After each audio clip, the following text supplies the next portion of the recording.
L'équipe des Jours Heureux était à la manifestation du 12 septembre à Paris contre le coup d'état social d'Emmanuel Macron et nous avons rencontré des manifestants au profil très différents, une étudiante en cinéma qui a voté pour Macron, des députés de la France Insoumise, une travailleuse sociale qui n'avait pas manifesté depuis 10 ans, un retraité fainéant, une chroniqueuse télé et Romain vous réserve une petite surprise à la fin. Les Jours Heureux avec nous. Les Jours Heureux avec nous. Salut Delphine, alors tu es l'attachée parlementaire d'Alexis Corbière, pourquoi tu es là aujourd'hui? Je n'ai pas envie de travailler dans des conditions qui reviennent plus presque à de l'esclavage qu'à des conditions normales, je dirais, de travail. Les réformes, c'est fait pour faire progresser et non pas régresser. Ce qu'est en train de faire Emmanuel Macron, c'est clairement la casse du travail. Nous n'allons plus travailler comme au XXIe siècle, mais ça va être un retour au XXe siècle, voire XIXe siècle. Aujourd'hui, je suis venu voir ce que je pensais voir se créer, c'est-à-dire les conditions d'une unité. Philippe Juravert, secrétaire national du Parti de gauche pour les entreprises et lutte sociale. Et cette unité, elle se fait avec les citoyens, que ce soit syndical ou politique, pour ceux qui s'opposent à la loi Macron. Voilà. Et donc, je suis content parce que j'œuvre pour cette unité sur un plan syndical, mais également pour que cette transformation sociale se fasse dans le cadre d'une mobilisation sociale et politique. D'où le rassemblement le 23 à l'appel de... D'où le rassemblement où j'organise en particulier un cortège de syndicalistes insoumis. Et on sera très nombreux, venus de toute la France et peut-être de la Guadeloupe. Bonjour, je suis avec Sarah Legrain, ancienne candidate à la députation France Insoumise. Pourquoi tu es là aujourd'hui, Sarah? Je suis évidemment là aux côtés des syndicats pour que chacun se batte pour ses droits et évidemment pour faire échec à la politique de Macron. Et je crois que j'ai l'impression qu'on est assez nombreux dans tout le pays et j'ai l'impression que ce n'est que le début. Voilà. Rendez-vous le 21 et le 23. Exactement, le 21, le 23 et jusqu'à ce qu'on arrive à les faire reculer parce qu'il y a une majorité sociale dans le pays pour autre chose que ce que propose Macron. Salut Pierre Gilbert, pourquoi tu es là aujourd'hui? Bonjour Julie Maury, pour te voir essentiellement, mais aussi pour lutter contre le coup d'état social. Et tu vas répondre aussi à l'appel de la France Insoumise le 23? Je pense que ça me paraît essentiel.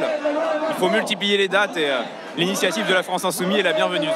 Je suis avec Leïla Chaibi qui était avec nous sur les Jours Heureux. Comment ça va Leïla? Ça va bien et toi, ça va Julie? Ça va, merci. Pourquoi tu es là aujourd'hui Leïla? Je suis là parce que je suis en grève. J'ai la chance de pouvoir faire grève parce que je suis fonctionnaire et je suis en grève donc contre la casse du droit du travail qui est programmée par le gouvernement d'Emmanuel Macron. Tu seras là le 23 aussi? Ouais, je serai là le 23, je serai là le 23 aussi bien sûr.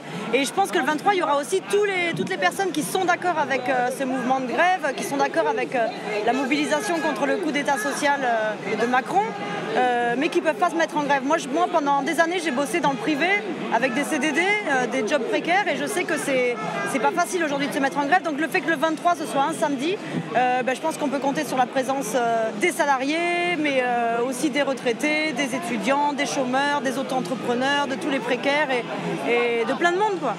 Merci beaucoup. Bonjour, je suis avec Paul Vanier et François Coq, ex-candidat à la députation France Insoumise. Pourquoi vous êtes là aujourd'hui? Pour dénoncer la politique du président des riches, bien sûr. Et puis pour être avec les organisations syndicales qui font leur travail, qui appellent les salariés aujourd'hui à prendre leurs responsabilités et à faire face. Voilà, tout ça va avec ce qu'on prépare le 23 et donc il fallait être là aujourd'hui, c'était important. Peut-être parce qu'aujourd'hui c'est le socle de notre pays, les salariés qui sont en train de se mobiliser, mais que ce socle-là est la base qui permettra l'agrégation du plus grand nombre demain et le marchand de notre pays qui se mettra en mouvement le 23. On voit aujourd'hui une conjonction de revendications qui sont en train de s'agglomérer et finalement M. Macron est en train de s'isoler en devenant uniquement le facteur commun de mécontentement et de désordre social. Si on peut, avant 5 ans, abréger les souffrances... Danielle Simonet, oratrice nationale de la France Insoumise et conseillère de Paris. Du fait de cette politique catastrophique, parce que là, il veut casser le code du travail, il veut s'attaquer à l'assurance chômage, à un système de protection sociale. Il a ouvert aussi un groupe de travail sur la question du SMIC pendant l'été. Il va y avoir en plus la loi de finances avec une nouvelle saignée d'austérité sur les collectivités, les services publics, un plan social sans précédent sur les contrats aidés. Et vous avez vu sur le logement, ce qu'il a annoncé derrière l'effet d'annonce des 50 000 places d'hébergement. Il dit il va falloir baisser les normes sociales et environnementales. Alors j'imagine aussi les normes accessibilité. Donc tout ça est extrêmement grave parce qu'on voit qu'on tourne totalement le dos aux enjeux sociaux et écologiques pour finalement faire le compresseur des réformes structurelles exigées par Bruxelles et rêvées par le MEDEF depuis le Conseil national de la résistance. Voilà, c'est le dumping social généralisé. Et on voit dans la première loi travail, il se donnait la peine d'essayer de faire passer un amendement pour protéger les plateformes et encourager l'ubérisation. Avec la deuxième loi travail, il ne se donne même plus la peine de faire ça puisqu'elle vise à totalement atomiser les droits. Et donc permettre au niveau de l'entreprise de revenir sur les conditions salariales en cassant les primes qui étaient protégées par les accords de branche et casser le contrat de travail. On a une sacrée tâche au niveau de la France insoumise qui est à la fois de mener ces batailles nationales, mais en même temps d'essayer localement, par l'action, d'essayer de créer les cadres d'auto-organisation sur vraiment la quotidienneté des gens. Voilà, donc nous on fait du porte-à-porte, on essaie de voir des problèmes concrets dans l'habitat social, des fissures, des choses comme ça, faire les démarches de baston vis-à-vis des bailleurs sociaux. Voilà, de ne se désintéresser d'aucun de ces combats qui en ce moment pourrissent la vie des gens, pour qu'ils reprennent du pouvoir sur leur vie au quotidien. Cette bataille-là, elle est essentielle à la grande bataille de la souveraineté. Mais c'est aussi parce que les deux vont de pair. On ne peut réussir à faire en sorte de gagner cette bataille de la révolution citoyenne, c'est-à-dire de la prise du pouvoir par les urnes, que parce qu'à un moment donné, le peuple, dans son fonctionnement d'autogestion locale, il sera en capacité de reprendre du pouvoir sur sa vie quotidienne. Et on pourra, une fois qu'on a pris le pouvoir par les urnes, faire en sorte d'avoir une politique radicalement alternative, si ce rapport de force continu d'une société mobilisée perdure. Voilà. Sinon, on ne se débarrasse pas d'une caste oligarchique qui vise qu'à tout casser pour ses propres intérêts privés. Comme ça, d'un coup de baguette, non. C'est un rapport de force très long. Eh oui, les métiers de forain vont être récupérés par des sociétés parce qu'il y a des gens qui gouvernent qui ont décidé de faire du commerce avec ça pour céder les places de ces artisans héritiers de leurs parents, de leurs grands-parents, arrière-grands-parents qui ont mis des siècles à construire ces métiers de forain, de fêtes foraines. Alors je suis avec Éric Coquerel, député France Insoumise. Comment ça va Éric? Super. Super. Il fait beau, il y a du monde. Pourquoi tu luttes contre la loi Macron aujourd'hui? Parce que la loi Macron, c'est une loi de destruction massive du code du travail. Voilà, la loi protégera plus les salariés, c'est la fin du CDI, c'est aussi un affaiblissement des syndicats. Enfin, c'est une suite de mauvais coups qui est une contre-révolution profonde dans le pays et qui en annonce d'autres si on les laisse faire. D'accord. Tu seras là le 23? Alors je serai là le 21, première journée d'action syndicale, et le 23 parce que tout ça converge. Et je suis content d'apprendre que progressivement le 23, d'autres appellent. Hamon, Besançon ce matin, enfin Bisson en tout cas. Donc ça montre que tout le monde est en train de comprendre qu'on a fait une initiative et on propose à tout le monde d'en faire sienne, quoi. Merci beaucoup. On voit que vous êtes un retraité fainéant. Bah oui, c'est ce qu'a dit le président à propos de tous les Français, quoi. Ils sont feignants ou cyniques, donc c'est embêtant quand même que le chef de l'État dise ça. Pourquoi vous êtes là aujourd'hui? Je suis là aujourd'hui contre cette politique de régression sociale tous azimuts, parce que ça n'est qu'un début, comme on dit. Hein, ça va continuer avec les retraites, avec l'an prochain, avec le chômage. Enfin, c'est catastrophique. C'est un retour en arrière au 19e siècle, amorcé par Sarko et Hollande, ni plus ni moins. Les jours heureux avec nous. Raquel, comment ça se passe tes premiers jours, toi, sur C8? Bien, écoute, bon, maintenant c'est à vous de me dire ce que vous avez pensé de l'émission. Moi, je sais pas si tu l'as vu. Oui, je l'ai vu. Mais moi, j'ai beaucoup aimé réaliser mon sujet déjà. Et je trouve que la question de savoir qui rédige les ordonnances Macron, et en particulier le fait que ce soit en fait toujours les mêmes qui sont au pouvoir, quoi. Voilà. Comment il s'appelle, Pierre-André Humbert, qui a bossé pendant des années avec Raymond Soubi, conseiller social de Sarkozy, ensuite directeur de cabinet de El Khomri, et qui là maintenant est carrément le conseiller social de l'Élysée. Bon, tu te dis, en fait, les gens ils votent, et au final c'est toujours les mêmes, quoi.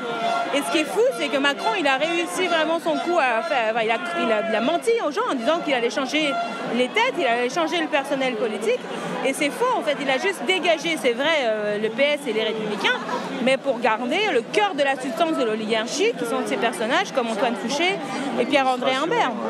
Et puis en plus, eux, c'est même pas des hauts fonctionnaires, eux, c'est vraiment des mercenaires du capital. C'est-à-dire les mecs, ils sont embauchables par n'importe quel cabinet ministériel ou cabinet du MEDEF ou agence de conseil, etc. Pour peu qu'il s'agisse de défendre toujours les mêmes intérêts qui sont ceux d'un certain capitalisme français qui exporte et qui veut réduire les conditions de travail des Français à ceux de l'Ukraine ou de la Chine ou je sais pas. Et du coup, ta prochaine chronique, tu l'as été déjà dessus? Ouais, on a déjà tourné plusieurs séquences. Elle est physique la prochaine parce qu'en fait, je vais faire un peu de vélo avec les Deliveroo. Ah oui, j'avais vu quelques extraits. Il y avait le Quotidien qui t'avait suivi, je crois. Ben oui, alors je n'ai pas vu le sujet des Quotidiens, mais effectivement, ils étaient là pendant un de mes tournages. Eux aussi, ils étaient là, ils m'ont filmé. Ok. Bon, et pourquoi tu es là à beugler des slogans pour tous les fainéants de France? Ben, je trouve ça beau, moi, la dignité civique et le fait qu'à un moment donné, on relève la tête, même le lendemain des élections. Moi, ce qui m'énerve dans la Ve République et dans la monarchie présidentielle, c'est le côté infantilisant, c'est-à-dire tu vas voter et après, pendant 5 ans, on te dit reste chez toi et quoi qu'il arrive, tu peux rien y faire. Et je trouve que là, ça s'épuise comme système. Les gens n'en veulent plus. Ils veulent garder un protagonisme citoyen même au lendemain des élections.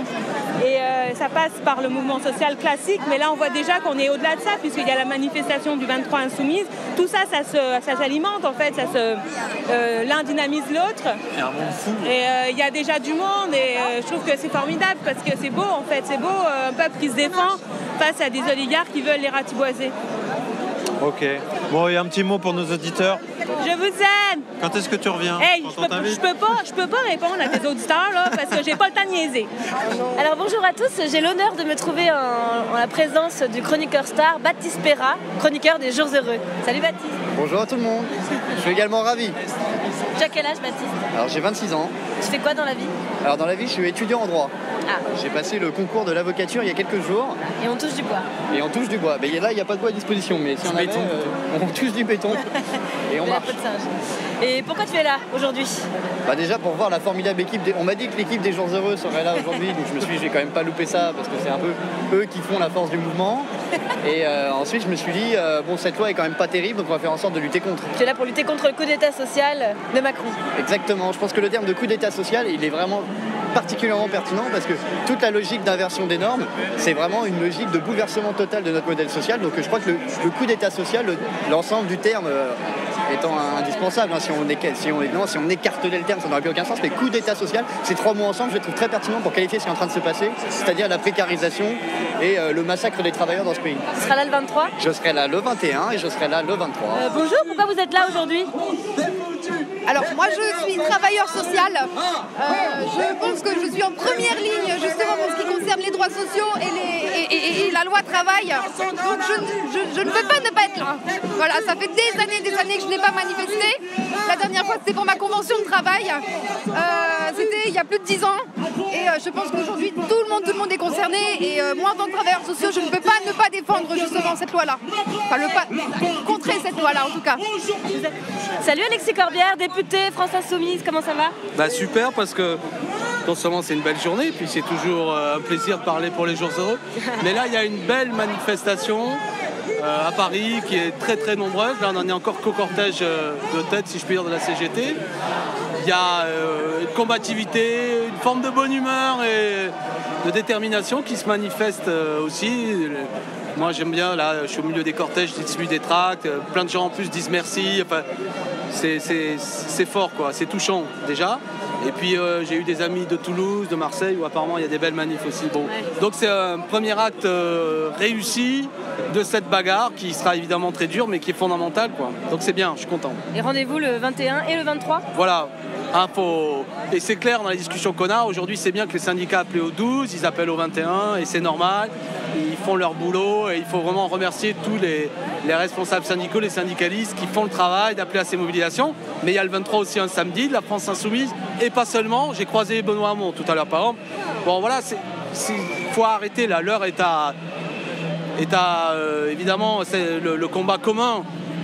Il y a plein de raisons aujourd'hui de dire non à Macron. Il y a bien sûr cette cette casse du code du travail, il y a l'augmentation de la CSG, il y a la baisse des APL, il y a toutes ces injustices qui se mettent en œuvre. Donc je sens bien là, il y a un mois de septembre qui a l'air d'être combatif, utile, surtout utile, parce que le plus important c'est que cette réforme elle recule, qu'elle ne s'applique pas et voilà, on travaille à ça. Pourquoi vous êtes là aujourd'hui et pourquoi vous luttez contre la loi travail? Je m'appelle Elisabeth, j'ai 21 ans, je suis étudiante et je lutte contre la loi travail parce que moi j'ai voté pour Macron pour pas avoir le Front National et je trouve ça un peu injuste que maintenant il passe des lois comme ça, comme si il avait été élu roi ou je sais pas trop quoi. Et voilà. Après, moi je suis étudiante en cinéma donc ça me concerne pas directement, mais je trouve ça quand même important de venir pour dire qu'on n'est pas d'accord. Vaincre Macron, le dernier livre de Bernard Friot. Vaincre Macron, bonjour camarades. Bonjour Bernard Friot. Bonjour. On est ravis de vous voir là. Alors vous êtes en train de vendre à la criée votre propre livre, je trouve ça admirable. Les livres ne se vendent pas tout seuls, il faut bien qu'il y ait des vendeurs. C'est vrai. On est plusieurs, de Réseau Salarial, l'association d'éducation populaire dont je fais partie. D'accord. Et alors ce livre, pour nos éditeurs qui n'auraient pas la couleur, comme dirait l'autre, Bernard Friot c'est notamment le théoricien du salaire à vie. Et là, du coup, Vaincre Macron, le sujet est dans le titre, mais alors, est-ce que vous pouvez développer le sujet et puis ce que vous abordez comme thématique? Il faut sortir de la défensive. Nos mots d'ordre sont beaucoup trop défensifs. Ils ne sont pas assez porteurs d'un projet alternatif qui s'appuie sur un déjà là. Si, par exemple, on regarde les 50 millions de plus de 18 ans que nous sommes, plus du tiers ont déjà un salaire à vie. Les fonctionnaires, ceux des retraités qui ont une pension proche de leur salaire, pas tous, mais enfin 7 sur les 15 millions de retraités, les salariés à statut, comme on dit, SNCF ou GDF, etc. Même si c'est mis en cause, ça existe encore toujours. Les libéraux de santé ont un salaire à vie, etc. On est maintenant 17 millions à avoir un salaire à vie. Donc c'est pas du tout une utopie de dire salaire à vie pour tous les plus de 18 ans, bien sûr. Et c'est la seule façon de répondre de manière offensive. On est sur notre terrain. On n'est pas sur le terrain de l'adversaire à dire non à Macron, non à... Il s'agit de vaincre Macron. Et vaincre Macron, c'est par une alternative, pas par de la défensive permanente. D'accord. Et du coup vous actualisez finalement vos propositions dans ce bouquin? Oui, il y a une... Alors c'est un bouquin qui suit Émanciper le travail, qui était sorti il y a 2 ans, 3 ans maintenant, mais qui le prolonge et qui analyse toute l'entreprise de réforme des lois travail depuis maintenant 25 ans. Macron, il continue. Alors, il pousse les pions très loin, mais il ne fait que continuer ce que Rocard en particulier avait commencé. On est là dans une entreprise CFDT, MEDEF, PS, Macron, tout ça qui dure depuis 25 ans. Et on est dans la défaite depuis 25 ans. C'est donc que les mots d'ordre qu'on a déployés contre cette réforme-là ne sont pas les bons. Et c'est pour cela que je préconise d'autres mots d'ordre que les mots d'ordre syndicaux actuels, tout en respectant infiniment, bien sûr, la mobilisation dont les syndicats sont capables, évidemment. Oui, évidemment. Après, dans la France Insoumise, je pense qu'on sera assez d'accord avec cette vision-là, qui est de porter une alternative, notamment via l'avenir en commun. Il ne faut pas juste rester sur des mots d'ordre défensifs, ça c'est sûr. Oui, mais qui reste, à mon avis, encore trop keynésien, trop par en haut, trop... une bonne politique, trop économiste atterré, trop... Il s'agit au contraire de donner des droits aux personnes. Et tout ce bouquin Vaincre Macron, c'est là-dessus. Il faut partir des droits qu'il faut généraliser. Chacun doit avoir droit à être propriétaire d'usage de son outil de travail. Chacun doit avoir droit à être propriétaire titulaire de son salaire. Tout ça, c'est vraiment des droits qu'il faut il y avait des choses pour l'avenir en commun qui se rapprochaient, comme la garantie dignité, par exemple. Oui, mais non, moi je suis pas pour la dignité, je suis pour la... Parce que on reste encore dans une logique de droit au pouvoir d'achat, alors que c'est pas ça. Nous sommes les seuls producteurs de valeur. C'est à nous de décider au travail, c'est à nous d'être les propriétaires des entreprises, et c'est à nous d'avoir un salaire qui reconnaît non pas notre dignité, qui reconnaît que nous sommes des contributeurs à la production de valeur, qui avons droit de décider de la valeur. On en avait déjà pas mal discuté à la radio avec Usul, que vous connaissez. Oui, bien sûr. Parce que vous avez mis... qui a beaucoup fait d'ailleurs pour faire connaître mon travail avec moi, je l'ai connu par là. Donc, non, mais bien sûr. Donc, merci en tout cas d'avoir répondu à nos questions. Eh bien, écoutez, bonne poursuite de la manif. Merci.